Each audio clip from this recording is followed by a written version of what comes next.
எலியாப் சொல்றான், எனக்கு தெரியும், நீ போ, வீட்டுக்கு போ, இங்க இருக்காத, போ, ஆட்டமே போ. முகாந்திரத்தை தேட உன்னை விட மாட்டாங்க, நீ முகாந்திரத்தை தேடக்கூடியவனா மாறு. நீ எழும்ப விட மாட்டாங்க, நீ எழும்பக்கூடியவனா மாறு.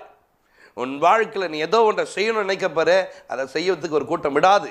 நீ அவங்க முன்னாடி நீ தேடி ஜெயம் பெற்றவனாய் மாறு. பாருங்க, அவங்க தோற்றுறாங்க, இன்னொரு கூட்டத்துக்கிட்ட போயிட்டு நிற்கிறாரு. என்ன நடக்குது, என்ன விஷயம் கேட்குறாங்க. இந்த மாதிரி வராங்க, இந்த மாதிரி இருக்கு. அவனை மேற்கொள்ள எங்களால் முடியல. பாருங்க, இந்த மனிதன் முகாந்தரத்தை தேடுகிறவர் தன்னோடு தேவனோடு இணைக்கிறார், தன் தேவனோடு இணைக்கப்பட்டவராய் மாறுகிறார்.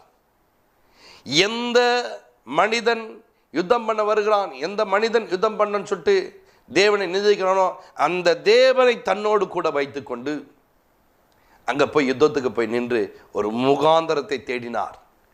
அவர் சிறந்தவராய் மாறினார்.